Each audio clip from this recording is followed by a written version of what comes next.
Ok. Já está a gravar? É isso? Top. Vamos Estamos lá. prontos? Força. Telemóvel em silêncio. Quando silêncio, Silencioso. solta a vibrar, abanar assim.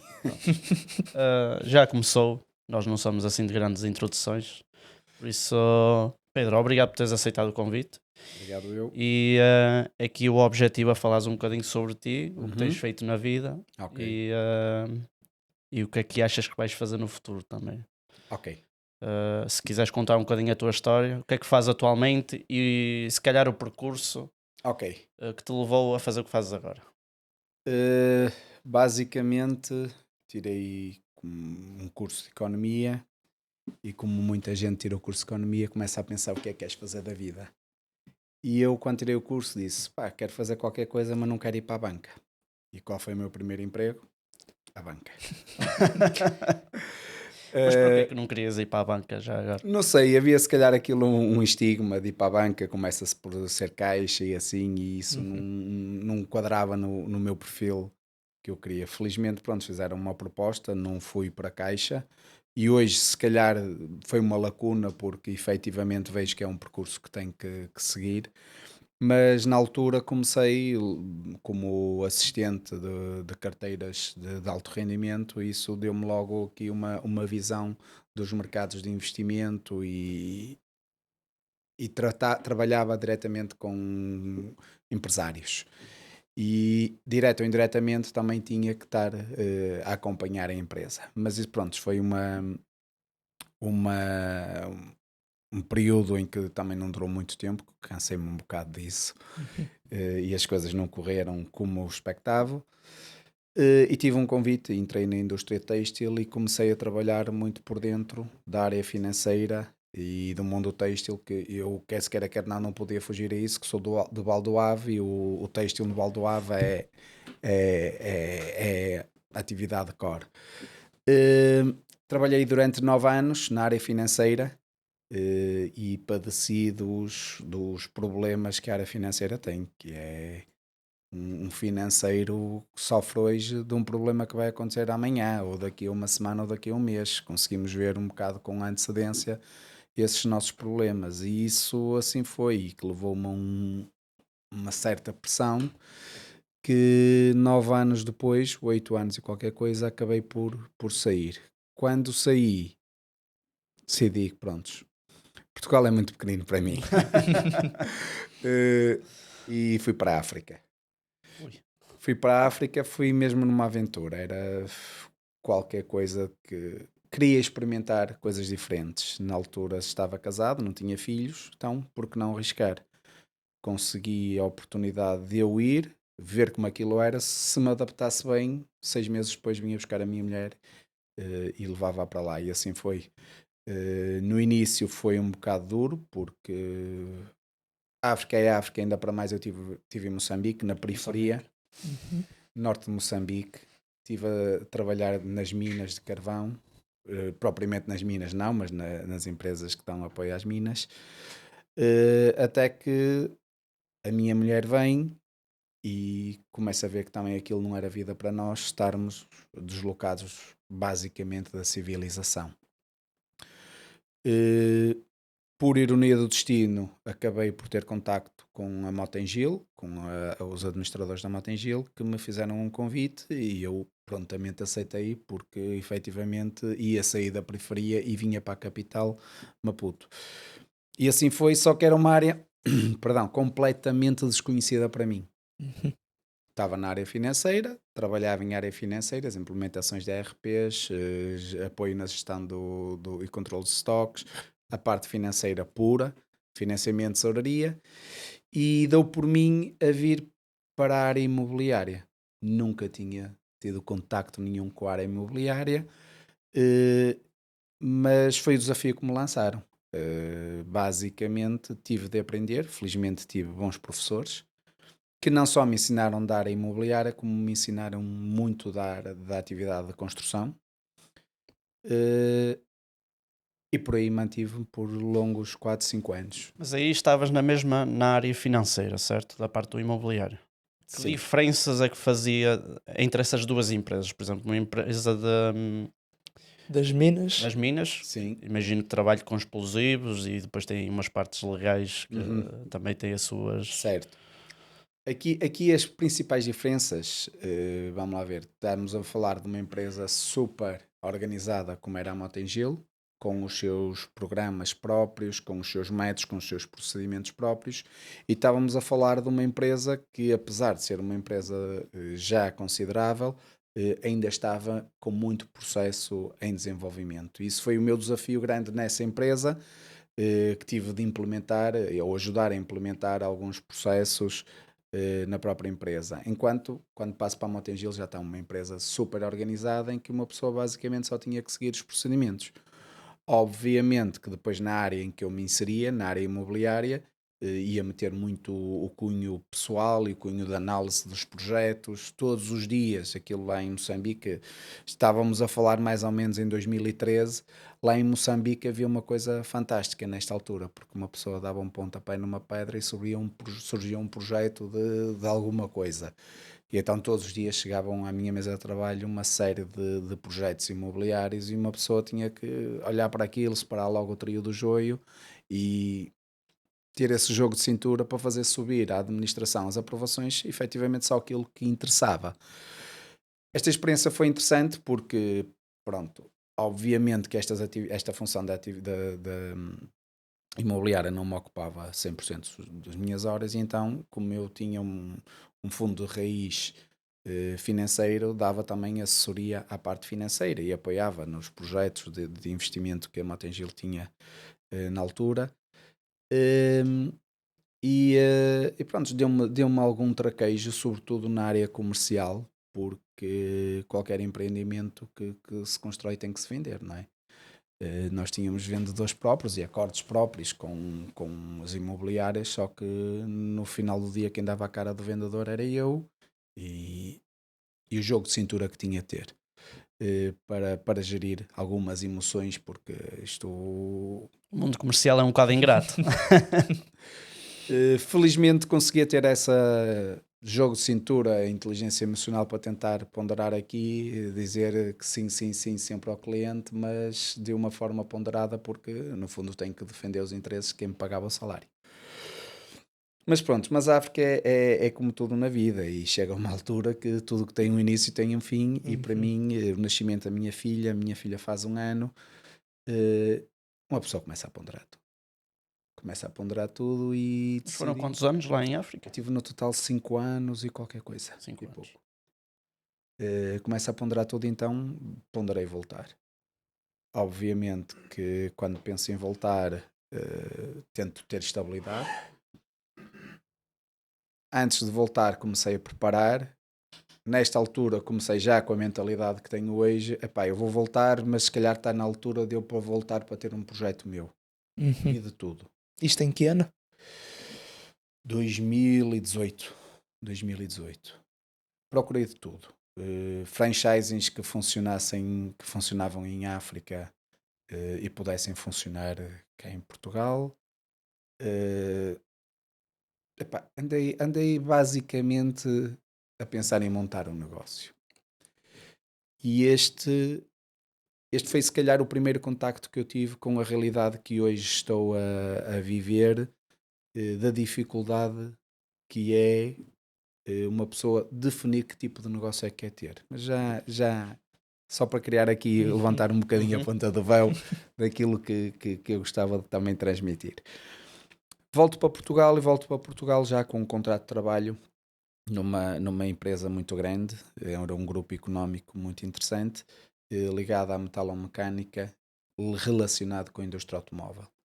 Aprendi muito aqui, era uma empresa também super bem organizada, muito bem financeiramente e acima de tudo era uma empresa de referência no mercado. Levou-me a uma abertura completa das atividades que a empresa fazia, ou seja, conhecer como funciona o setor automóvel, que é um setor a nível de complexidade industrial dos setores mais desenvolvidos que existem, dos processos, das exigências que fazem, de tudo. E quando nós temos a montante, ou melhor, a jusante, alguém que exige de nós, nós temos que melhorar. E foi era isso que a empresa tinha e tinha uma melhoria contínua fantástica. Mas nessa altura era um grande grupo e era um grande grupo que estava sempre à procura de, de diversificar a sua atividade. Não ficar somente amarrado ao setor automóvel, então começava com outros negócios, aquisição de um negócio, havia uma oportunidade por via de uma empresa que entrou em PER, investir nessa empresa, ficar com essa empresa.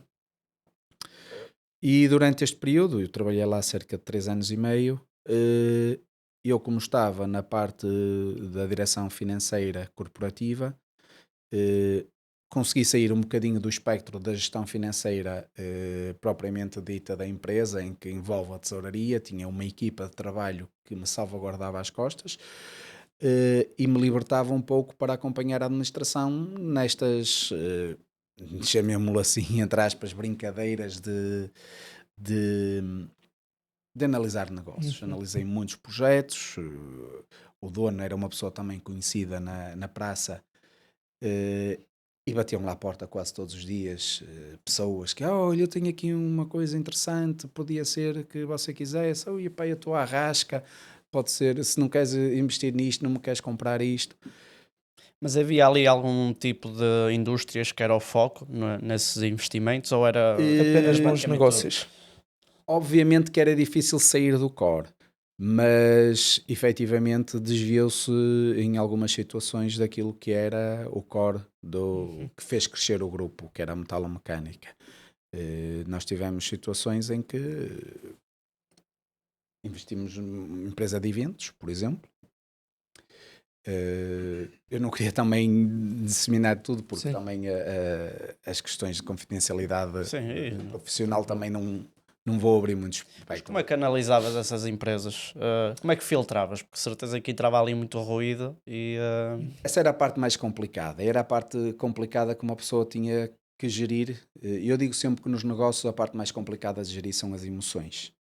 Porque quem vem propor um negócio tem umas expectativas, quem vai ficar com o negócio tem outras, e depois temos que gerir ali no meio as expectativas que possam existir. E uma pessoa tem que ser ali um bocadinho às vezes frio, quer com o vendedor, quer com o comprador, eh, e, eh, e dizer-lhe como são as coisas. Eu, por exemplo, houve um negócio que foi posto em cima da mesa, em que eu analisei aquilo e só me virei na altura para o meu patrão e disse-lhe assim: olha, se você não tiver o que fazer a 2 milhões de euros nos próximos 6 meses, invista nisso. Mas se tiver alguma coisa mais interessante para utilizar os 2 milhões de euros, pá, faça isso. Nem que seja em gastá-lo em tainadas e em vinho.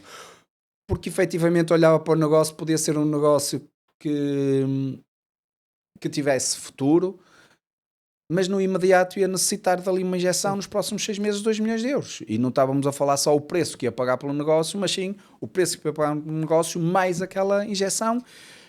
Íamos estar aqui num risco muito elevado. Era um valor muito alto para se arriscar. Mas, por exemplo, Pedro, para dares esse tipo de conselhos, tinhas que estudar um bocado a área que estavas a entrar. Por Óbvio. exemplo, falaste da área dos eventos, tiveste que entender qual era o mercado, quais eram os big players. Como é que funcionava esse processo normalmente? Isso basicamente o que é que acontecia? O negócio era-me apresentado e eu não percebia nada do negócio. Obrigava-me a tentar entender o que é que aquele negócio fazia. Em primeiro lugar, ver as contas do que estava no passado, que era um negócio que estava vivo, era um comboio em marcha, tentar conhecer o que é que aquilo gerou, o que é que aquilo tem expectável para os próximos anos. Se nada for feito, nós expectamos que isto aconteça assim. Mas se nós mudarmos assim isto e aquilo, talvez consigamos chegar a esses objetivos. Eu posso vos dizer que, por exemplo, estive a analisar uma empresa na Eslovénia, dentro da mesma área da metalomecânica, que tinha um potencial muito grande, só que precisava ali de alguns inputs. E das primeiras coisas que nós fazemos é uma análise de cenários. Ok, eu compro aquilo, os donos saem, levam uma fatia considerável da despesa, porque normalmente já têm uns salários elevados e assim. Os donos saem, E a empresa tem capacidade de se manter sozinha ou se manter em piloto automático, com as coordenadas daqui de Portugal, tem que contratar alguém lá, são logo as perguntas que se colocam. E a partir daí nós começamos a fazer pequenos cenários. O cenário de contratação de uma pessoa, o cenário de adquirir uma máquina, depois incluir aquilo no espectro da atividade que nós já temos. Que mais-valias é que eu vou aportar a esta atividade?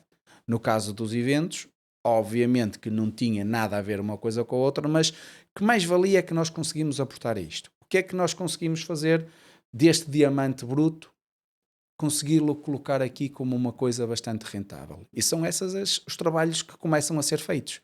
É olharmos para aquilo que temos e tentar moldar aquilo à nossa maneira de gerir e à nossa visão que nós temos. E esse era o grande desafio. Obviamente nós entrávamos em mercados que não só não conhecíamos o mercado, como em atividades que eram completamente desconhecidas para nós. E ainda hoje acontece. Eu posso vos dizer que hoje na minha atividade profissional chega-me muita coisa, muito pedido de análise de negócios, que olho para aquilo e não faço a mínima ideia do que é aquele negócio. Leva-me a estudar. Felizmente, hoje temos outras ferramentas que aqui há uns anos não tínhamos, que nos ajudam e atalham, no fundo, o tempo de análise. Mas, no fundo, é isto. Acabamos por fazer não se nota, mas fazemos um estudo muito detalhado daquilo que nos leva a trabalhar. Mas dentro desse estudo, qual é que para ti, qual é que é a métrica que é mais importante? Será tipo a dependência do founder, Ok. só a parte da contabilidade, quanto é que faturou? A lista de clientes. Eu vou ser aqui um bocadinho radical e sei que nestas palavras que eu digo vai ter muita gente, mas infelizmente a contabilidade é a coisa mais incerta que uma empresa tem. Principalmente quando vamos para um nicho do mercado de pequenas empresas, pequenas e médias empresas. Porquê? Vamos lá ver uma coisa. Grande parte deles, e sem desprimor algum pelos contabilistas, porque fazem um trabalho para mim que é sobre-humano, às vezes, que eu vejo a realidade de muitos contabilistas, tenho muitos amigos que trabalham nesta área, eles não conhecendo de perto a própria atividade, não lidam no dia-a-dia, têm quase como adivinhar no final do mês, num curto espaço de tempo, o que é que um maço de faturas diz respeito. E eles ali vão fazendo autênticos milagres. E depois há outra coisa que acontece, infelizmente acontece. Há muita atividade paralela da própria empresa, há muita confusão de despesas da empresa com as despesas particulares, o que nos leva tudo isto convergindo a uma contabilidade que uma pessoa olha assim com alguma desconfiança. Por isso é que quem quer atuar nas áreas de compra e venda de empresas procura sempre empresas consolidadas. Empresas que têm contabilidade interna, contabilidade organizada, e normalmente estas empresas, é um dos pontos que joga a favor, já estão estereotipadas com determinado níveis de rendimentos. Neste tipo de empresas, deste tipo de negócios mais pequenos, a contabilidade torna-se muito complexo. Daí é que há uma questão que para mim é o que tem grande valor, que é, ok, eu analisei a contabilidade, sim senhora, tu deste resultados, que estejam ali registados ou não. Eu tive um cliente meu que me pediu para fazer uma avaliação da empresa, para ver se conseguimos encontrar um investidor, e ele abriu uma conta bancária particular. Estás a ver estas entradas aqui? Isto foi entradas de pagamentos por fora. E eu, ok, eu não quero ver isto, mas vi, olha, somos todos. E eu, ok. Isso não interessa, não é? Isso pode-se contabilizar na venda? Acho que não.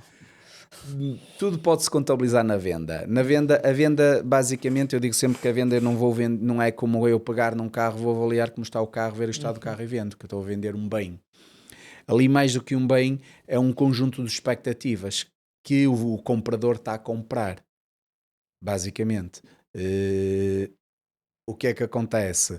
Se o comprador tem um interesse em comprar aquilo para ganhar dinheiro e tem a possibilidade de ganhar dinheiro não declarado, obviamente que ele vai ter interesse nessa parte cinzenta da atividade. Mas normalmente é sempre algo incerto. E como é algo incerto, as pessoas também não gostam muito de arriscar. Para além do que é o risco de uma pessoa estar, digamos assim, a vender por fora. Eu espero que as finanças não ouçam este podcast, porque senão eu vou ter logo uma chamadinha. Mas pronto, mas voltando um bocadinho atrás e voltando à minha atividade, depois ingressei num grupo também que fazia alguns investimentos em várias áreas. A experiência foi muito interessante porque efetivamente comecei a entrar na área de digital, na área da venda online, que eram componentes que eu desconhecia completamente. Hoje em dia já tenho algumas noções do que funciona, como funciona uma loja online. Uh, e foi quase o culminar da minha experiência profissional por conta de outrem. E eu, a brincar, dizia que só trabalho até aos 45 anos. E depois ia baixinho para outras pessoas. Ok. Felizmente, eu fiz 46 anos em dezembro do ano passado. Em setembro do ano passado decidi, vou-me estabelecer por conta própria. E volta à velha questão. Vou fazer o quê? A velha questão que eu tinha quando voltei da África. Então o que é que eu pensei? Ok, tu consegues fazer isto para os teus patrões e por que não tu te coletares como um consultor de negócios para quem tem estas necessidades, não tem a necessidade de pagar ao Pedro Areias um salário, paga uma avença que vai depender do número de horas que o Pedro Areias vai dedicar àquilo e depois o Pedro Areias ajuda não só no negócio em si, mas em escalonar outro tipo de negócios. E assim foi. Coloquei-me, pus-me no mercado e é uma coisa muito interessante nisto. E é uma mensagem que eu tento passar sempre e faço sempre esta analogia. Quando nós estamos sentados numa plateia, eu estou aqui, eu olho, vejo a pessoa que está à minha frente, as pessoas que estão aos meus lados, não vejo mais ninguém. Às vezes quero procurar alguém e levanto-me. Quando eu me levanto, continuo a não ver ninguém, que aquilo são tantas cabeças que uma pessoa não vê ninguém. Mas há uma particularidade muito interessante. É que toda a gente da plateia passou a ver-me. E isto é um fenómeno muito engraçado que aconteceu comigo a partir do momento em que eu me coloquei visível ao mundo. Eu tive oportunidades de pessoas que vinham até mim, olha, tu fazes uns projetos de investimento, eu tenho aí uma questão a avançar, podíamos estudar isto. Olha, eu tenho um cliente francês que quer desenvolver, quer mudar a atividade para aqui e precisava de um plano de negócios. Como é que aconteceu essa exposição? Foi boca a boca? Houve divulgação. Quando tu te mostras solteiro, não, acho que foi o boca a boca ainda resulta muito neste mercado e uma pessoa vai falando aqui, falando ali. Às vezes no nosso ciclo fechado que nós temos, nós desconhecemos muitas realidades e quando uma pessoa se diz, olha, eu por acaso agora o que estou a fazer é isto. É? Pá, eu tenho um amigo que... E palavra puxa palavra e as coisas foram pessoas de antigos contactos meus. Uma das coisas que eu fiz logo desde cedo foi, eu digo que as coisas mais valiosas que nós temos na nossa carreira profissional é a lista de contactos que nós acumulamos. Eu sempre fui uma pessoa que fui gerindo sempre contactos. Nunca os deixava morrer.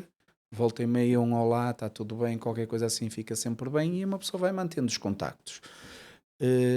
Tentei reativar alguns contactos que tive ao longo da minha carreira profissional e felizmente alguns desses contactos começaram a ser a ponta do novelo e uma pessoa ia desenrolando, chegava até outro e foi assim que as coisas foram se precipitando. Até que, pronto, chega a altura em que, ok, isto é interessante, o que é que me permitiu? Permitiu-me ter uma coisa que eu não tinha, que era tempo. Eu tive um patrão que me disse isso assim, Pedro, quem trabalha muito não tem tempo para ganhar dinheiro. E eu meti aquilo na cabeça e... Mas é pura realidade, porque uma pessoa quando está a trabalhar, e eu não estou aqui a incentivar ninguém a despedir-se, nem a montar-se por conta própria. Uma pessoa quando está a trabalhar, uma pessoa pensa, faz um horário das 9 às 6, qualquer coisa assim. E depois, quando chega a casa, quem tem filhos, tem mulher, quem não tem, vai para jogar um pádel, jogar um futebol, fazer bom para um ginásio, qualquer coisa assim. Não estou a dizer que quem tem não possa fazer isso, mas é mais limitado. O nosso tempo acaba por ser absorvido. E eu então notei que a partir do momento em que eu fiz essa transição, eu comecei a ganhar tempo. Comecei a ganhar tempo para poder ir buscar as minhas filhas ao colégio, por exemplo. Eram sempre as últimas a sair, coitadas. Agora já tenho tempo para as ir buscar mais cedo. E se tiver trabalho a fazer, não preciso fazer naquele horário. Chego a casa, a partir do momento em que deito as crianças, tenho ali 2, 3 horas que posso estar em frente ao computador, desligado de tudo e estou compenetrado. E isto deu uma flexibilidade fantástica, porque durante o dia, atenção, eu em todos os empregos que tive, felizmente, sempre tive flexibilidade laboral, e qualquer coisa que eu precisasse fazer não era por estar empregado que eu deixava de fazer. Existia um relacionamento próximo, e eu acho que nestas coisas deve ser assim. Mas comecei a ter essa flexibilidade de poder gerir o meu próprio tempo, que isto é das coisas, das melhores coisas que uma pessoa pode ter na vida. Obviamente sei que as coisas dependiam de mim, dependiam do meu trabalho, e o meu esforço tanto pode ser dado às 10 da manhã como às 10 da noite.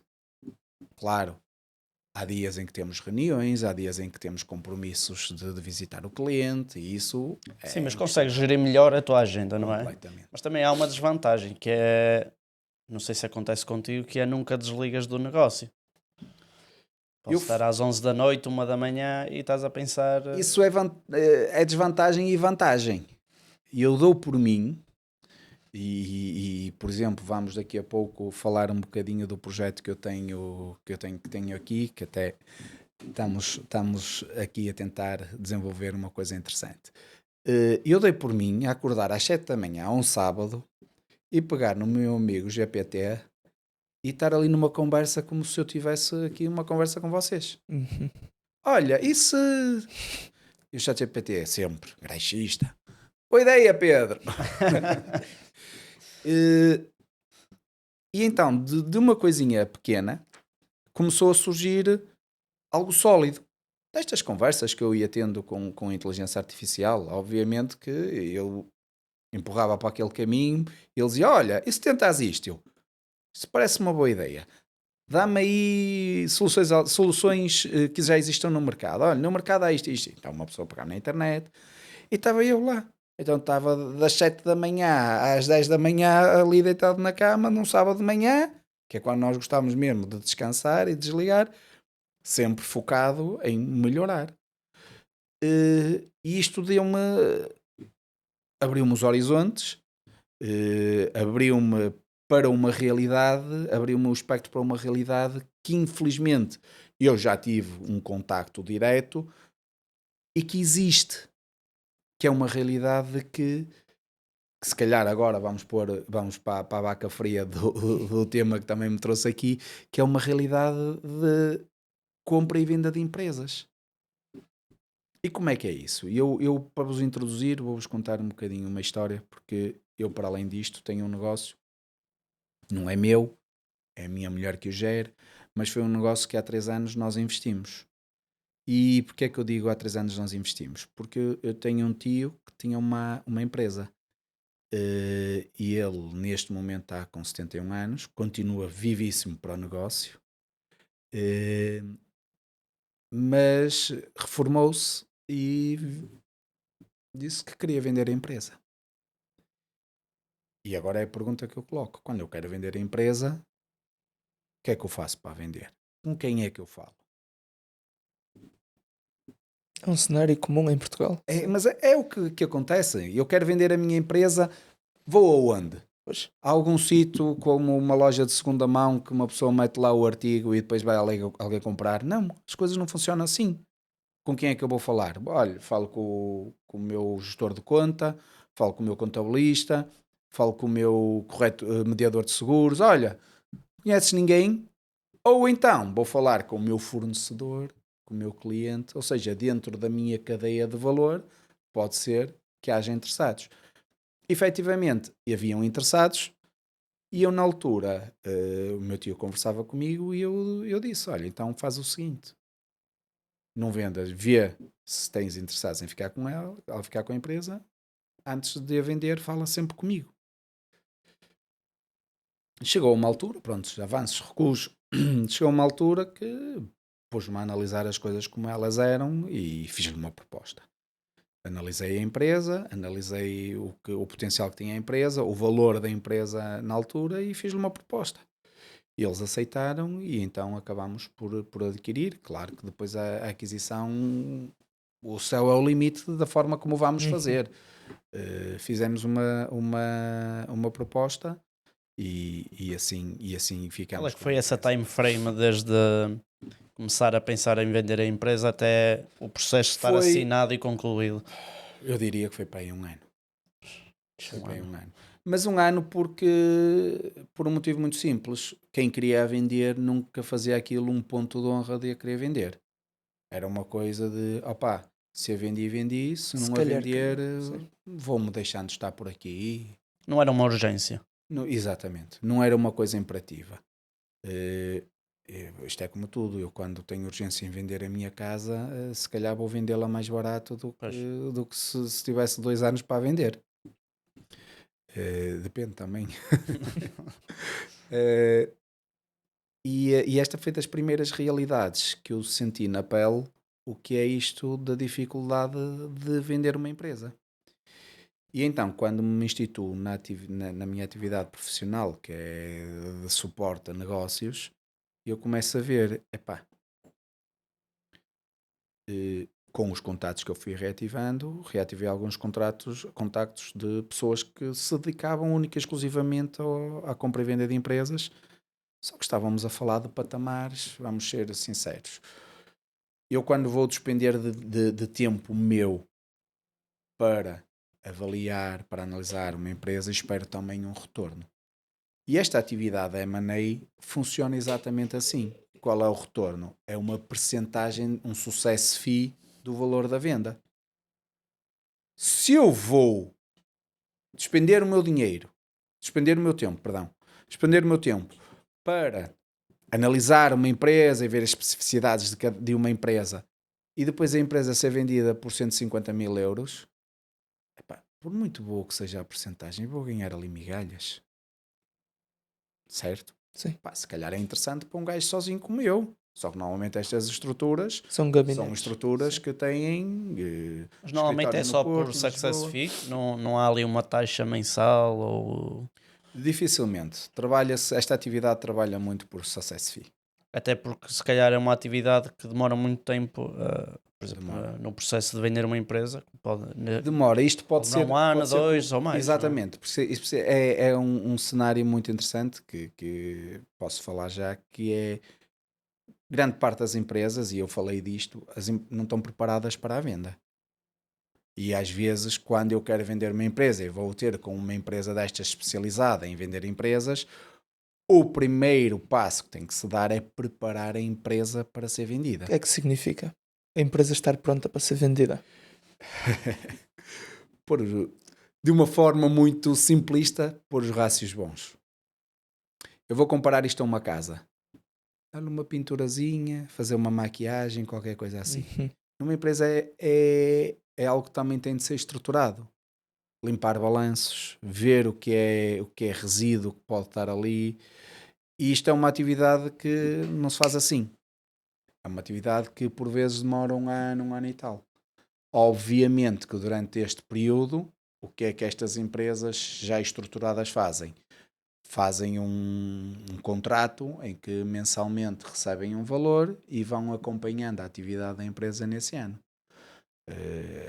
Posso-vos falar de muitos casos que tenho conhecimento. Houve casos que a empresa, para ser preparada para venda, o que é que, por exemplo, no caso da construção, qual é o maior ativo de uma empresa de construção? São as obras que tem. Porquê? Porque as obras, uma obra civil, por exemplo, demora 2, 3 anos a ser concluída, dependendo da dimensão. Se eu consigo angariar uma obra civil, eu tenho já trabalho para 2, 3 anos, ou 4, dependendo. Durante este período, eu sei que tenho ali aqueles incomes sempre a cair. Então, se eu quero vender uma empresa de construção, o que é que eu tenho que ter? Uma carteira de obras bastante estável. Então, neste ano de preparação, o meu foco vai estar em conseguir angariar o maior número de obras para conseguir engordar aqui o porco. Isto no caso da construção. Noutros casos, haverá outras formas. Isto se estivermos a ver do lado da venda ou se estivermos a ver do lado do balanço. Eu posso ter ali coisas negativas que me afetam negativamente a atividade que eu tenho que as limpar. Ou seja, eu tenho se calhar esperar o fecho de um exercício contabilístico para as poder limpar. E é este tipo de atividade, é este tipo de assessoria que é feito. Outro tipo de necessidades, por exemplo, quem compra uma empresa, grande parte das empresas, pequenas empresas, têm uma estrutura em pirâmide. E em que no topo da pirâmide está o patrão, o dono da empresa. E há uma dependência grande sobre as decisões tomadas superiormente. E muitas destas empresas não têm uma linha intermédia. E às vezes quem vai comprar não vai querer fazer o papel do patrão que nós conhecemos hoje como aquele empresário que horas e horas e horas para fazer aquilo acontecer, para fazer Tem as que haver coisas. ali uma chefia intermédia que dê conta dos departamentos. Exatamente. Criar chefias intermédias que permitam libertar a dependência daquela pessoa para a empresa poder ser vendida. E quando se fala de chefias intermédias, não estou a falar só de pessoas, estou a falar também de procedimentos e processos que já estejam quase em piloto automático para que, se nós mudarmos a pessoa que está no topo da pirâmide, não se note. Que é isto que quem compra procura. Procura um negócio que esteja suficientemente maduro de forma a que substituir as peças de cima não haja grande Não impacto só o na dono, forma não é? como ela Também funciona. as chefias, se forem substituídas, tem que haver já ali o procedimento. Daí é que surge uma questão, e é a questão que eu acho que o nosso projeto vai ajudar a melhorar. Porquê? Hoje em dia, como tudo na vida, eu quando quero vender eu tenho que definir um preço. E eu vou definir um preço baseado em quê?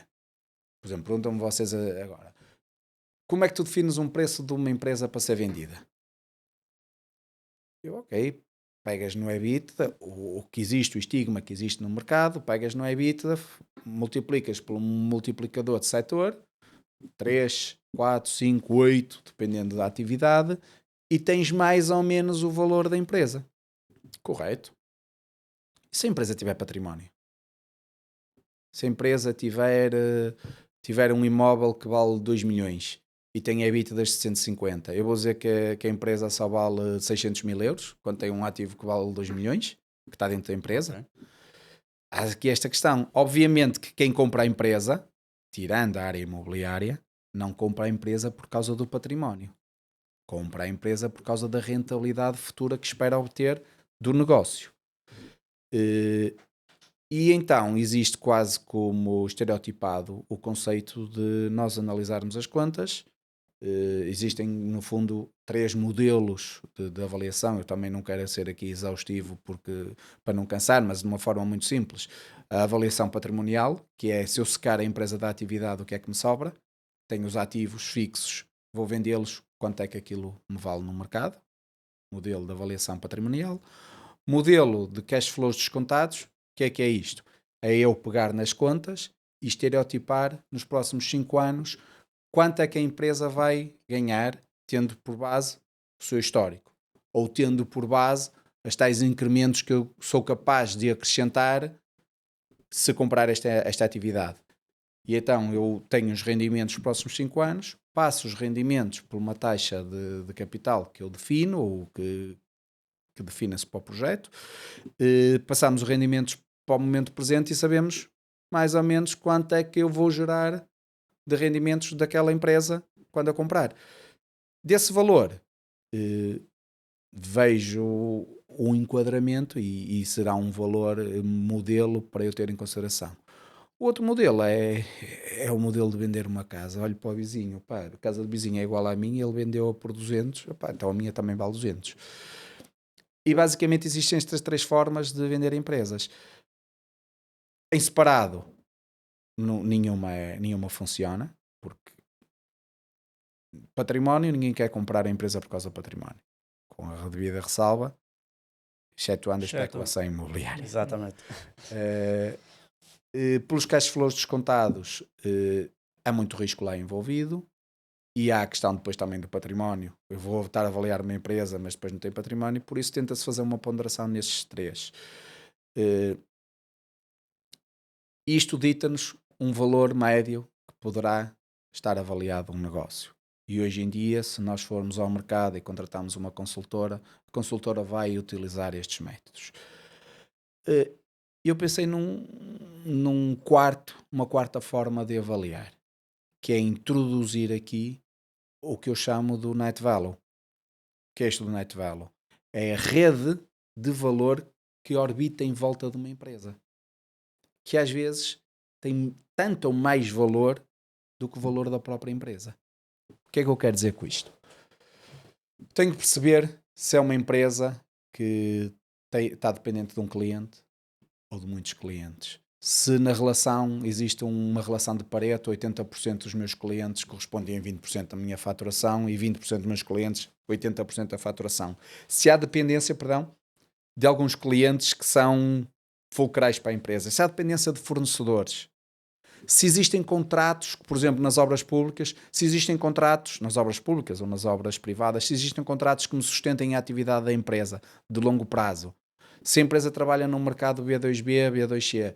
Ou seja, são tudo variáveis que orbitam à volta de uma empresa, mas que têm impacto no valor da empresa atual. Eu posso dizer que hoje faturei 10 milhões e tive 2 milhões de EBITDA, e para o ano eu faturar só 5 milhões e ter EBITDAs negativos, porque a minha estrutura de custos é muito pesada e não me aguentou, o meu break-even está bastante acima de 5 milhões. Nós temos de compreender tudo que pode ter um impacto à volta. Por isso é que quando criamos a plataforma, que agora vou fazer um bocadinho de publicidade, é uma plataforma que nós queremos lançar no mercado, que basicamente o que vai fazer é criar oportunidades de venda para pequenas empresas. Porquê? Porque as grandes empresas por si só geram as oportunidades naturalmente, ou seja, quem é consultor de M&A procura estas grandes empresas e faz diligências diretas. Isto é uma atividade que acaba por ser uma atividade fechada, é uma atividade que eu não quero tocar, é uma atividade que não tem estrutura nem capacidade para sequer entrar nela, mas é uma atividade que é interessante por si só, e existem depois os pequenos negócios que basicamente ninguém quer pegar para analisar aquilo. Ainda ontem estava a analisar, eu para pedir uma avaliação de uma empresa posso pedir por 500 euros uma avaliação que alguém nos vem fazer, com base em rácios financeiros, com base naquelas 3 premissas, que posso pagar desde os 500 euros até os 1.500, 2.500 euros, dependendo do nível de especificidade, do acompanhamento do consultor que vem ter connosco. Ou seja, para um pequeno negócio pode ser um valor considerável e pode nem sequer ter retorno. Mas aí é só a avaliação, esses valores que estás a dizer. E é Ainda só não a é avaliação. arranjar Não alguém é que ajudar a compra. vender, não. Esse já é outro cenário. Por exemplo, eu faço a avaliação da minha empresa. E ainda ontem estive a brincar um bocadinho com a versão alfa da plataforma e fiz a avaliação de uma empresa e deu-me que aquela empresa valia 575 mil euros no mercado. E eu pergunto, quem é que vai dar 575 mil euros por esta empresa? Eu não sei. Eu não vou ao meu ciclo de amigo, opá, tens aí 550 euros, queres comprar esta empresa? Não vou fazer isso. No entanto, há muita gente que nós não conhecemos que se calhar estaria disposto por aquela atividade, pela questão da diversificação, pela questão de, opá, é uma coisa interessante, é uma complementariedade ao meu Até como negócio, aquela empresa que já trabalhaste antes que fazia esses por investimentos. exemplo. Mas como ele, há muitos por aí. Há muitos empresários que têm a sua atividade, têm a atividade a rolar e gostam deste tipo de desafios. E então, porque é que nós não criamos aqui um Tinder? Um Tinder para empresas.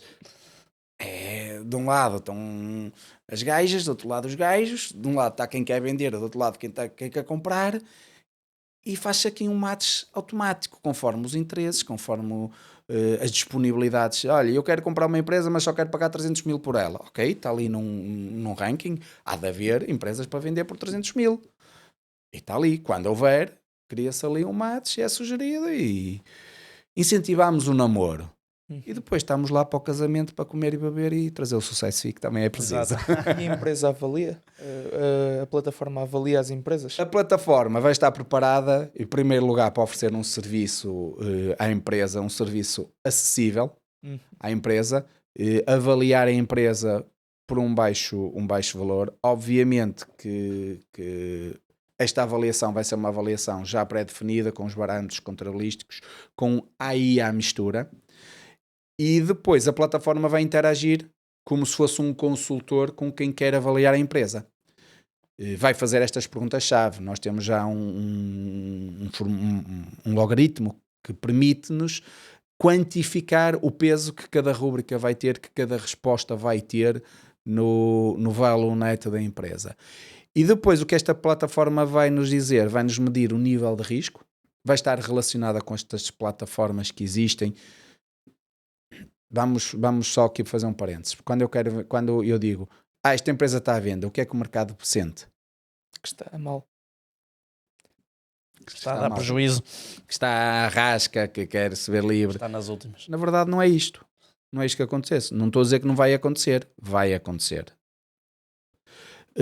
E então aquilo vai dar uma relação do preço estimado para aquela empresa, não um valor fixo, um intervalo de valores, e vai dar um nível de risco que pode estar assumido.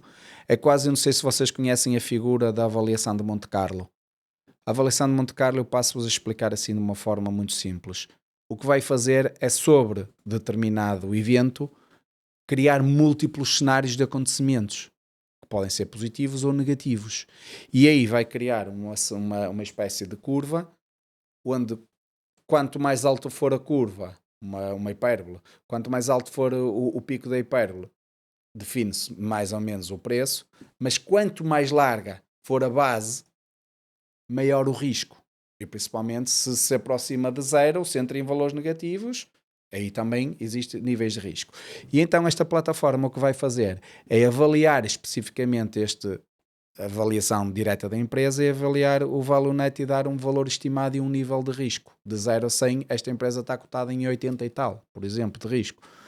Esta empresa está cotada em 60 e tal.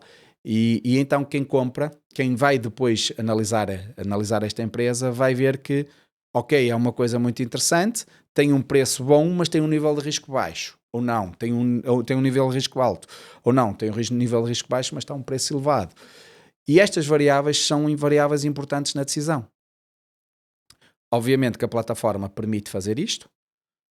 Isto é feito, sobretudo, com o suporte de IA, que é a grande mais-valia que existe nisto. Não há necessidade, daí nós conseguimos baixar drasticamente o custo da avaliação de uma empresa.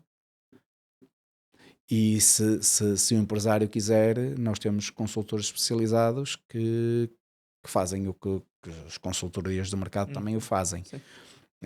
Claro que aí o preço vai já mais um preço de mercado.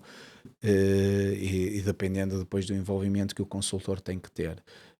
Mas aí entra uma rede de parceiros, porque a Match to Deal não é o core da atividade da Match to Deal fazer isso.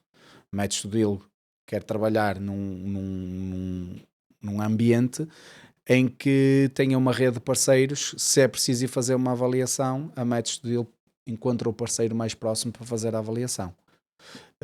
Se quer fazer uma reestruturação societária, que alguém que introduziu lá os parâmetros e nós achamos que aquela empresa, se fosse bem estruturada, a Match Deal encontra o parceiro ideal para ir fazer esse acompanhamento. Ou seja, a Match Deal o que tenta é criar um ambiente perfeito para quem quer vender uma empresa encontre as suas soluções. O primeiro passo é exatamente esta avaliação da empresa. O segundo passo é pôr a empresa à venda. E eu vou pôr a empresa à venda. A Match Deal ajuda a fazer o pitch, ajuda a fazer a folha de investimento, ajuda a pôr a noiva bonita, fazer a maquiagenzinha para que quem olhe para aquilo, epá, que miúda gira, vou fazer um match.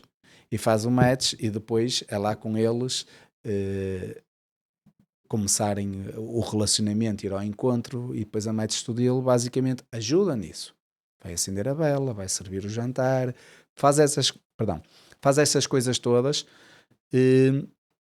Obviamente eu estou a figurar isto, a falar tudo de uma forma figurativa, mas isto acontece muito em ambiente digital. Proporciona o contacto direto, proporciona um data room para que o vendedor deposite lá toda a sua informação e o comprador possa aceder a essa informação. Cria níveis de permissão.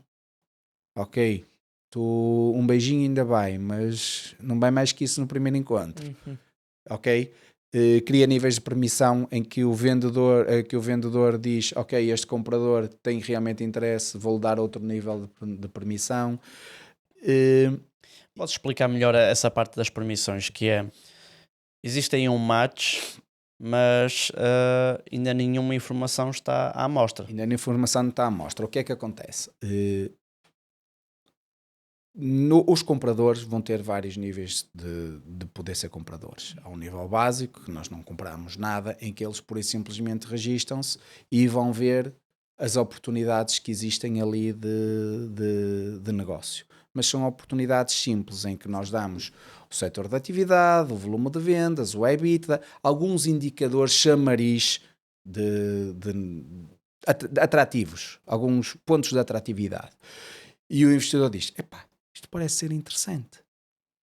Vou clicar aqui. Clicar ali, já tenho de fazer um upgrade.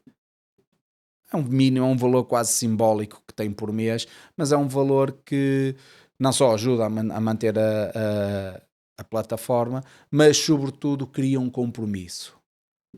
Basicamente separa o que é meros é para filtrar os curiosos daqueles que têm mesmo intenção. Aqueles que realmente têm interesse. Por isso é que nós colocamos ali um valor simbólico, não é nada demais, e hoje em dia quem quer comprar uma empresa, mal seria se 50 euros por ano fosse o problema para eles. Eu dizia logo, opá, se queres comprar e estás preocupado 50 euros por ano, desiste, não compras empresas.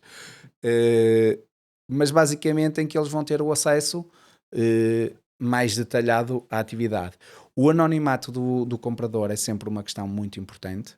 Do comprador não. Do comprador sim, e do vendedor. O vendedor não sabe quem é que está interessado em comprar. Consegue. Que informação é como vendedor? Eu tenho uma empresa de construção e tu queres comprá-la nessa plataforma. Que dados teus é que eu tenho acesso? E tu és o vendedor, eu sou o comprador.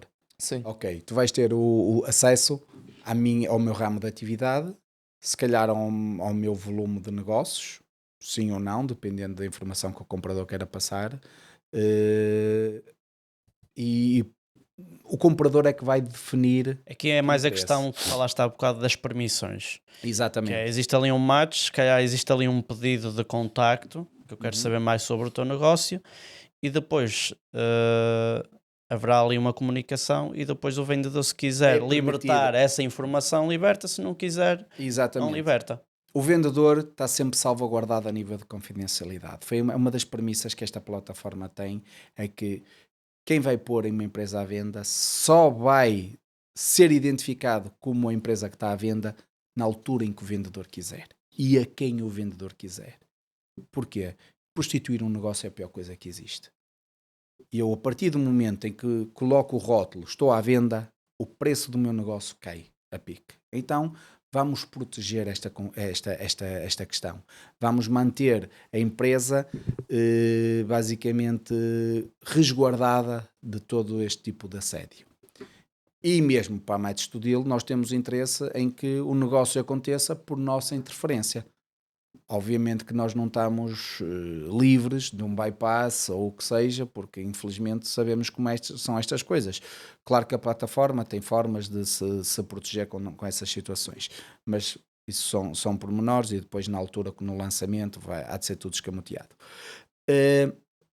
Aqui o objetivo basicamente é que eles tenham interesses comuns, independente de saber que é o Zé ou o Manel, e possam interagir entre eles.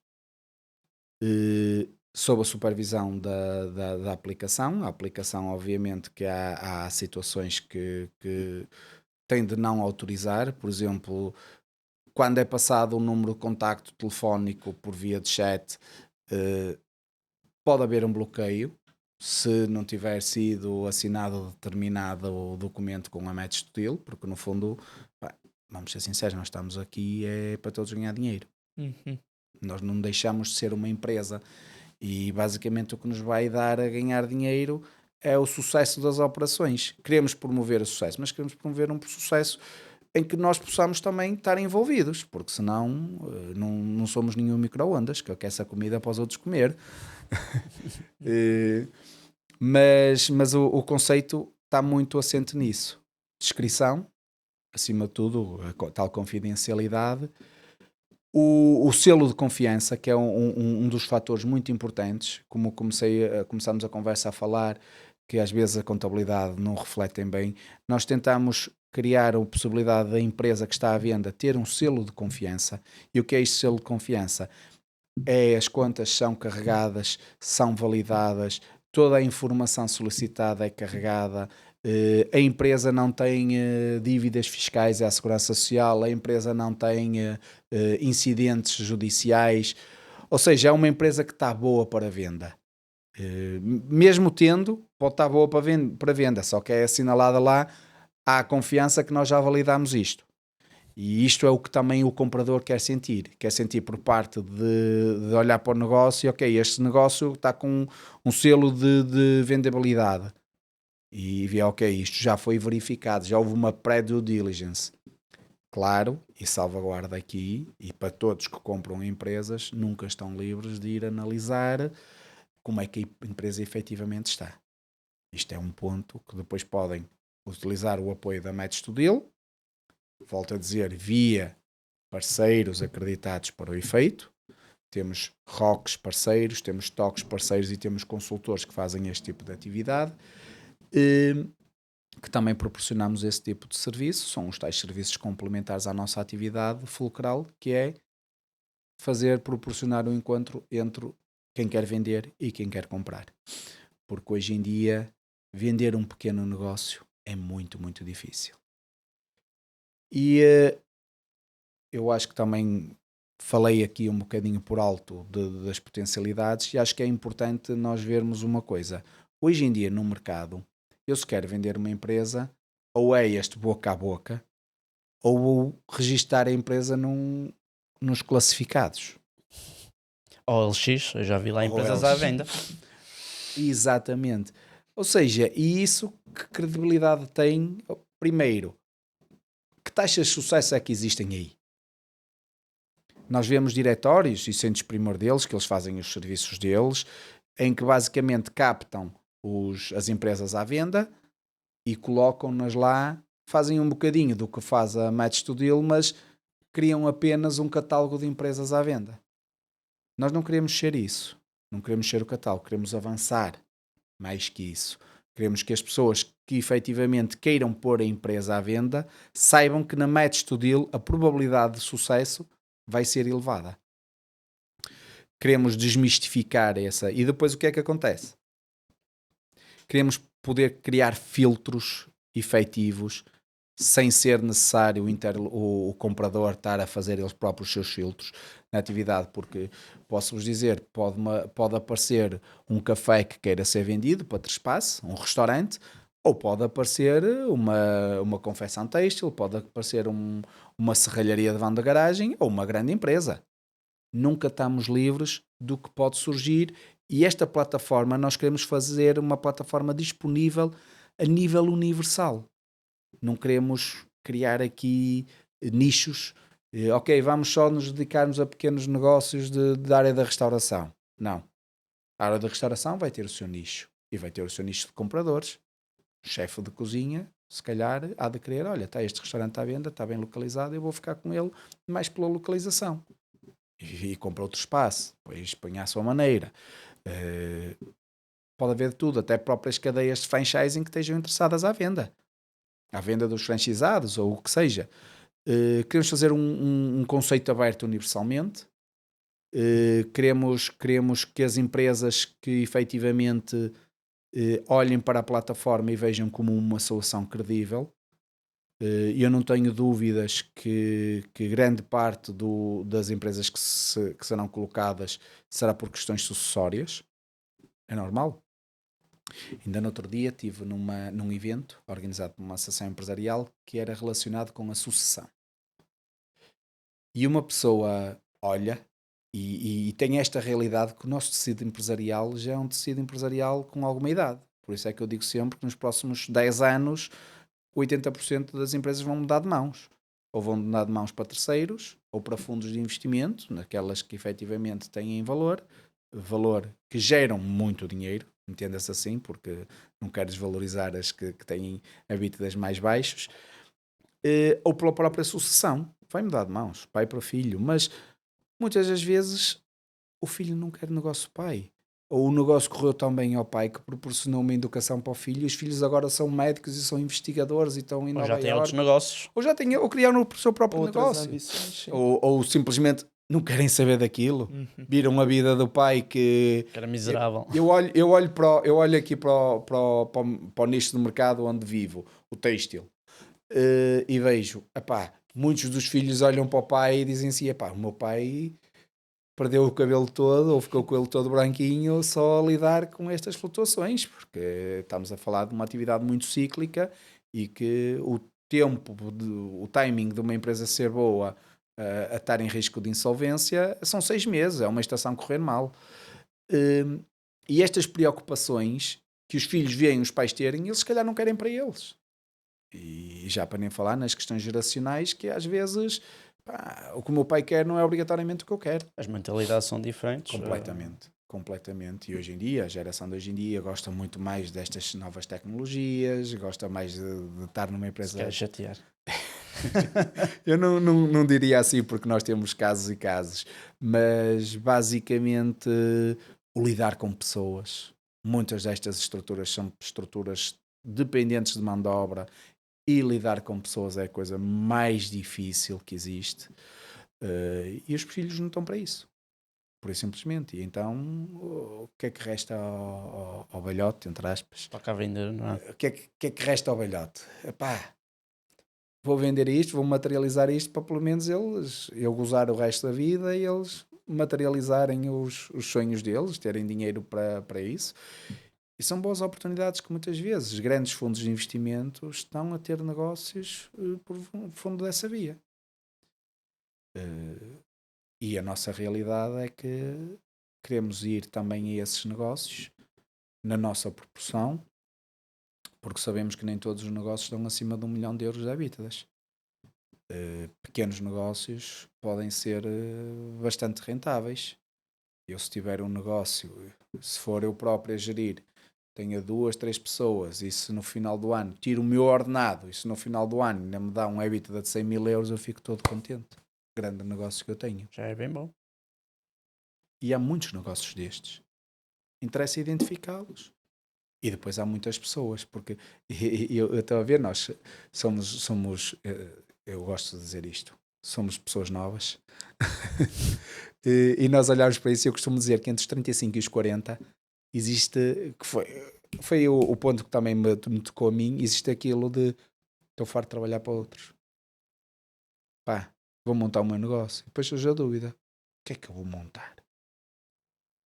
Eu se calhar na plataforma vai se inscrever gente nesta faixa etária ou noutras faixas etárias que vão dizer assim, eu quero montar um negócio, eu não sei o que é que quero montar, por isso vou ver o que é que há aí à venda. E muitas das oportunidades de compra e venda de empresas acontecem por isto. E se calhar aí a decisão fica mais fácil, não é? Porque assim, em vez de estás a imaginar que negócio é que vou montar, não, deixa eu ver aqui as opções. Mas o que é que há? O que é que há no mercado? Se calhar nisto ainda consigo mexer, ok, se calhar pode ser Exatamente. interessante, não é? E se calhar comprar começar a meio em vez de ter que fazer tudo do zero. E O começar do caminho zero é das muito pedras difícil. é muito complicado. Eu digo que hoje em dia, se existissem cursos para ser empresários, 80% das pessoas desistiam. Não tenham dúvidas. E um empresário hoje em dia é um super-homem.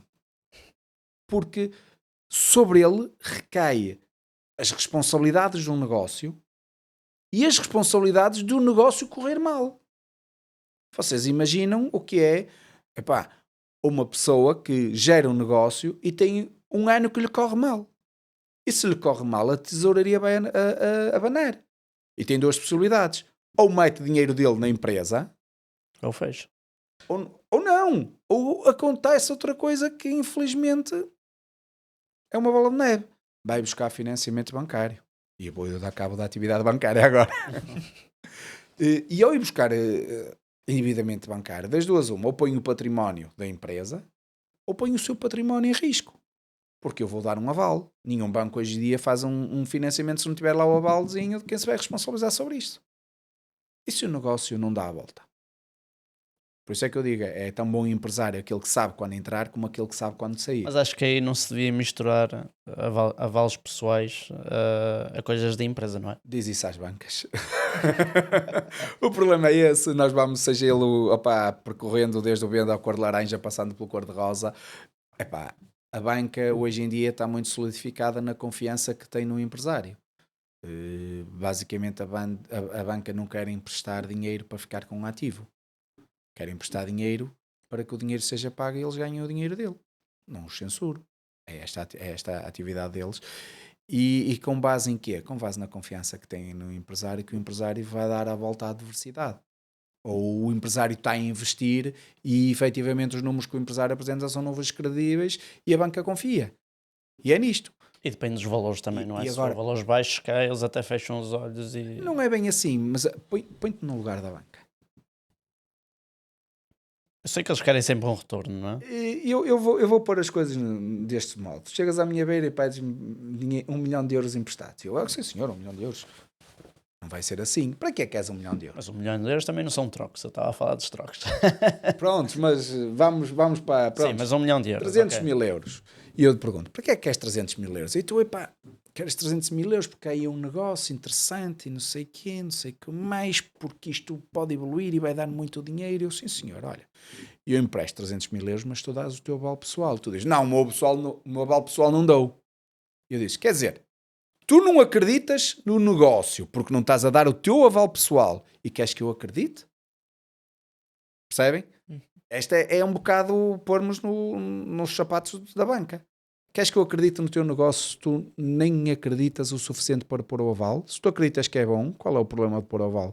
Se tu acreditas que vai dar esses resultados, qual é o problema de tu pôres o aval? Se a empresa vai gerar esses fluxos que tu estás a dizer, então não tenhas problema. E isto é o que a banca coloca em cima da mesa. Obviamente, eu ao pôr o meu aval, eu estou-me a atravessar naquilo para o bem e para o mal. Se as coisas, e o problema grave é que quando muito do financiamento que é dado, agora já nem tanto, porque existem as normativas bancárias começaram a travar um bocadinho, os ratings das empresas começaram a travar isto, mas o financiamento era dado para quem estava com a corda ao pescoço. E quando eu estou com a corda ao pescoço, às vezes mais vale dar o esticãozinho e esperar que a corda parta do que cada vez apertar mais o nó ou reforçar mais o nó. E é complicado porque as pessoas no instinto de sobrevivência é uma fase, eu vou ultrapassar, cada vez se envolvem mais. O valor sentimental que às vezes têm pelo negócio, não é? Isso é uma questão muito interessante, o valor sentimental, porque é o que nós queremos desmistificar ao máximo. Porque eu não me desligo do meu negócio por meio das outras questões. E depois é aquela questão, aí custou-me tanto montar isso e diz-me que só vale isto? isto vai acontecer. Não tenho dúvidas. Vai acontecer pessoas, não, isto vale, não sei, isto vale 700 mil euros. E nós na avaliação, olha, isto vale 300. Não, porque estão aqui investidos 5 anos da minha, 10 anos, 20 anos da minha vida, estão aqui investidos e já tem isto, já tem isto, já tem aquilo, e nós, ok, mas o tempo não está na fórmula da avaliação. Quem compra, volto a dizer, quem compra não vai comprar pelo que a empresa tem, pelo património, vai comprar pelo que a empresa é capaz de produzir, pelos retornos que a empresa vai dar. É como o banco. Eu não vou financiar a pensar que o imóvel é dado com garantia se ele não pagar, fica o imóvel. O banco não quer o imóvel. Quer os rendimentos, quer os juros do financiamento. E eu, enquanto investidor naquela empresa, quero o retorno potencial daquela empresa. E é isso que eu vou comprar. Porque se comprasse um imóvel, entramos nos idealistas desta vida e procuramos lá imóveis. Por exemplo, Pedro, voltando aqui um bocado atrás, falaste muito dos elementos principais na venda de uma empresa. Certo. O que é que ela pode ter de retorno, em alguns casos o património. Por exemplo, nunca falaste da mão de obra dos funcionários. Por exemplo, no setor tech, o exemplo da Meta, vemos muitas vezes comprar startups e microempresas para adquirir certos talentos na área da inteligência artificial. Isso é comum às outras áreas? É muito comum. Vou-vos confessar uma coisa que acontece muito e que é mediadores de seguro vender a carteira de seguros. A carteira de clientes, não é? Até digo-vos isto, na área comercial, quantas empresas não vão contratar o comercial de outra empresa, não pelo que ele é, não pela capacidade, mas pela carteira de contactos que ele traz junto. Isto é um ativo. Quando eu contrato uma pessoa, eu não vou contratar a pessoa só sobre o que ele é capaz de fazer, mas é o que ele é capaz de aportar àquele posto específico. Na compra de uma empresa, efetivamente, também acontece isso. O tal net value não é visível contabilisticamente, mas é um valor muito interessante de ser valorizado. Por isso é que aqui, esta rede de valor que se quer quantificar, e aliás, uma das questões que aí vai colocar é se existem pessoas fulcrais para o funcionamento da empresa. E definir que tipo de atividade é que essa pessoa faz. Porque é tudo muito bonito, eu compro uma empresa, porque isto leva-nos noutra conversa que poderíamos estar aqui horas e horas, que é o seguinte: eu compro uma empresa que tem lá um melhor programador do mundo, e o programador no dia seguinte eu comprar mete a carta de despedimento. Como é que eu fico? O mercado de trabalho é assim, é livre. Infelizmente é semi-rígidos, é muito liberal para o funcionário e é muito rígido para a empresa. Não é muito rígido, já foi mais, está-se a tentar liberalizar um bocado, mas para a empresa. Eu posso dar um exemplo, uma situação hipotética. Eu compro uma empresa porque tem lá um bom programador, mas tem 3 maus programadores. Mas eu compro a empresa porque eles no final do dia desenvolveram um programa muito interessante que eu quero mantê-lo e melhorá-lo. E no dia em que eu compro a empresa, o bom programador não gostou e diz: está aqui a minha demissão. Ou seja, eu paguei um valor por uma empresa e fiquei com 3 maus programadores. E não posso ver livre deles. Ou melhor, posso, mas tenho custos. Isso dá para salvaguardar na compra da empresa? Acho que não, pois não. Eu não posso obrigar ninguém a ficar a trabalhar quando não quer, não é? Mas é das questões muito complexas. É questões muito complexas. É que se eu estou a comprar uma empresa... Mas um dos objetivos da compra daquela empresa tem a ver com aquele funcionário. Não há maneiras de... Vamos lá ver se for uma o coisa. founder, se calhar até há, porque normalmente quando compras uma empresa, no contrato pode estar que durante 6 meses ele tem que continuar lá. Correto. Para fazer a passagem, não é? Pode haver aqui uma figura que juridicamente pode não ser muito correta, e eu posso estar até a induzir muitas pessoas em erro, que é a figura de pré-acordos que possam ser feitos. Ou seja, quem vai vender a empresa garantir, de alguma forma, junto dos funcionários, de que a transição vai ser feita e eles têm um prazo de permanência. Obviamente que isto tem de ter um enquadramento a nível da lei laboral, mas pode ser de alguma forma blindado, assim como um contrato de trabalho pode ser blindado. Eu nunca estou livre que o meu melhor comercial saia e vá abrir um negócio concorrente. Como é que eu posso fazer isto? Cláusulas anticoncorrências nos contratos laborais, que isto depois vai ser discutido no Tribunal de Trabalho e nós já sabemos como é que estas coisas funcionam. Quando a empresa entra em campo já está a perder 5-0. E é muito difícil as empresas defenderem-se destas questões. Mas obviamente que... E às vezes só metem no papel e depois não se dão ao trabalho de processar, porque isso tem Claro. custos, advogados. Isso é a parte mais complexa. A parte mais complexa é quando há uma dependência grande de massa cinzenta. Porque as pessoas não são como as máquinas são um ativo da empresa. As pessoas não. As pessoas são um custo que a empresa tem e ao mesmo tempo são uma fonte de rendimento. E se as pessoas se compra uma empresa com base nessa fonte de rendimento e essa fonte de rendimento deixa de existir, é complexo. E isso, até agora, ainda não temos nenhuma forma de contornar isso. Não, acho que aí é um bocado difícil. Prontos, voltando um bocadinho à plataforma, a nível de negociação também é dentro da plataforma? É tudo dentro da plataforma? Nós idealizamos a plataforma para que seja tudo feito dentro da plataforma. Ou seja, vamos dizer assim, nós criamos todas as condições para que seja tudo feito dentro da plataforma. Porquê? Porque queremos, acima de tudo, fazer o acompanhamento da negociação. Queremos poder dar o suporte em todas as áreas que possam ser necessárias. E, acima de tudo, queremos garantir que há sucesso na operação. Obviamente que, vamos lá ver uma coisa, quando nós proporcionamos um encontro de dois amigos, há de haver altura em que eles tenham de estar os dois sozinhos. E provavelmente, na negociação, isso também há de acontecer. Agora, o que nós vamos criar é todas as condições para que mesmo esses encontros sejam patrocinados pela própria aplicação e que permitem que a operação seja feita, pela própria. Por isso é que está no nosso plano de negócios também ter um reforço da equipa de consultores para poderem estar a acompanhar diretamente cada operação. E até tratar como é que vai ser com a documentação? Documentação isso nós temos uns acordos com parceiros na área legal e já agora também temos parceiros na área da contabilidade que nos dão o suporte todo necessário para esta transição.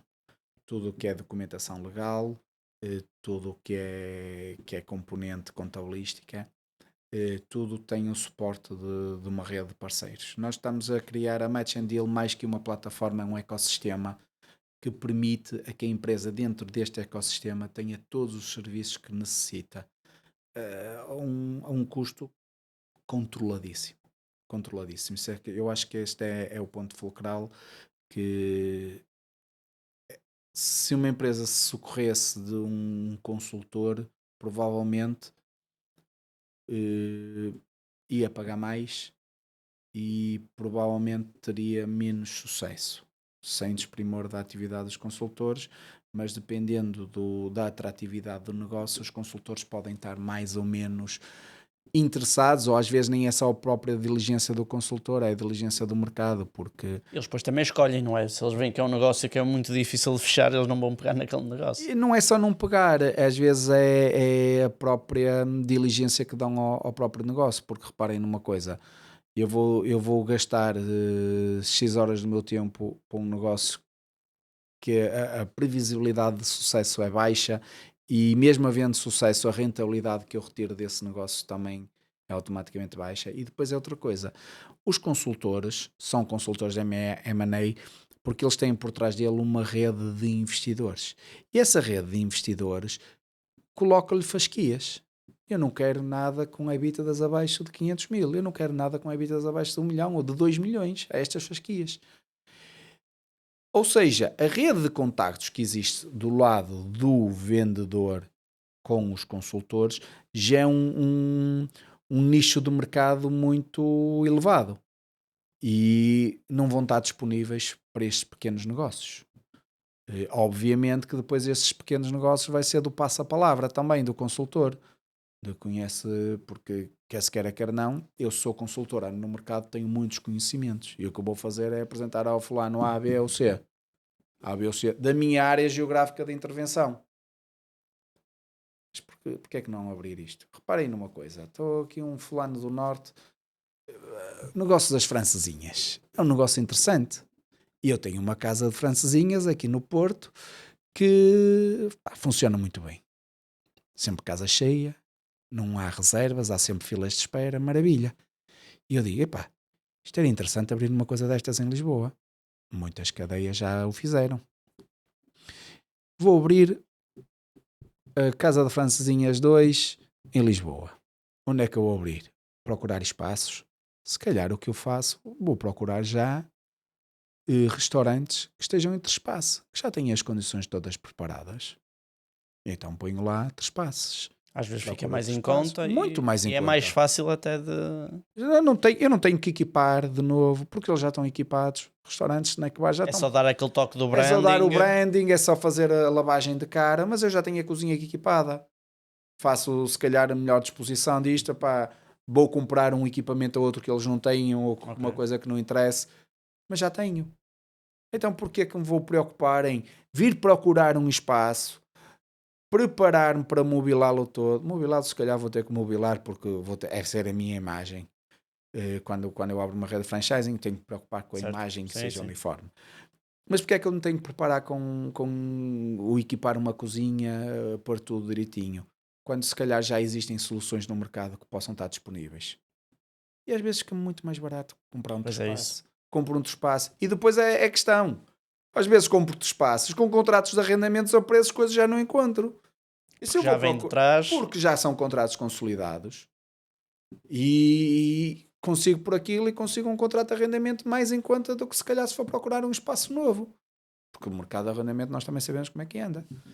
E são oportunidades de negócio muito interessantes e eu acredito que na plataforma vai acontecer muita coisa assim. E uma das coisas que vocês me perguntaram, obviamente que vai ter de haver o contacto fora da plataforma, porque sim, o comprador tem de ver as instalações do vendedor. A não ser que estivéssemos a vender um produto high-tech em que... É que eu percebi aquilo que falaste do número, porque é, por exemplo, estás no OLX ou noutra plataforma marketplace, o que eles dizem é quando metes lá o teu número para teres cuidado no que vais fazer fora da plataforma. É mais um aviso sim. do que uma regra. É mais para as pessoas estarem cientes do que estão a fazer. Não, basicamente, e lá voltamos à questão do fee que se paga para poder publicar um anúncio ou para poder ser um vendedor ativo. Obviamente que não é com isso que a Match and Deal vai viver. Não é disso que vai depender os nossos salários. Isso basicamente é uma forma de comprometimento das pessoas. Porque é normal. Eu se faço as coisas, uma coisa que é de borla, o meu nível de relacionamento com a operação é totalmente diferente do que aquela em que eu paguei para isso. Se eu paguei para isso, vai haver um compromisso da minha parte. Mas não seja de fazer as coisas bem feitas. É a tal filtragem dos curiosos, daqueles que têm mesmo a intenção de fazer isso. E se calhar, para terminarmos aqui, quando é que vai sair a plataforma? Essa é uma pergunta para $1 milhão. Mas nós gostávamos muito de ter já uma versão base muito próxima, já durante o próximo mês. Mas o lançamento oficial nós gostávamos de fazer com poupa e circunstância, se calhar em setembro, a quando da Web Submit. Era um timing muito interessante que ainda estamos a instalar. Obviamente que os nossos esforços vão para que ela fique no ar mais tempo, até porque nós sabemos que nada nasce bem logo à primeira. há sempre muito trabalho de back-office que tem que ser feito. Há muita aprendizagem que Muita se vai fazer, aprendizagem. não é? E depois é o seguinte, a plataforma vai sobreviver à base de como eu falei, um ecossistema. E este ecossistema envolve muitas entidades. E atenção, e agora faço um reparo, nós já estamos aqui a falar de compra e venda de empresas, porque é o foco do dia 2. Mas esta plataforma vai ser trabalhada não só para compra e venda de empresas, mas para intermediação de projetos interessantes com investidores. O que é que eu quero dizer com isto? Eu sou uma empresa, eu posso não querer vender a empresa, mas eu posso ter um projeto interessante que precise de investimento e procuro um investidor. Eu posso ser reparem, as grandes ideias que existem aí, muitas delas morrem à nascença. Porquê? Porque quem tem a ideia não tem obrigatoriamente de ter o know-how de conseguir mostrar essa ideia para quem tem dinheiro para investir. Os shark tanks desta vida existem, mas nós sabemos que são muito limitados. E às vezes um bom gênio, por exemplo, para desenvolver uma plataforma da high-tech, não tem obviamente a obrigatoriedade de saber onde vai encontrar um bom investidor. Se calhar na nossa plataforma tem oportunidade para isso. Cruzar quem precisa de dinheiro e quem tem dinheiro. E fazer este match.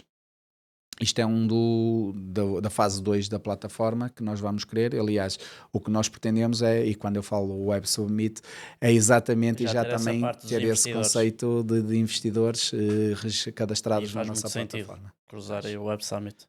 Faz todo o sentido. E pronto. Terminamos aqui. Obrigado, Pedro. Nada, sempre às ordens. Muita aprendizagem neste podcast e muito sucesso na plataforma. Assim o esperamos.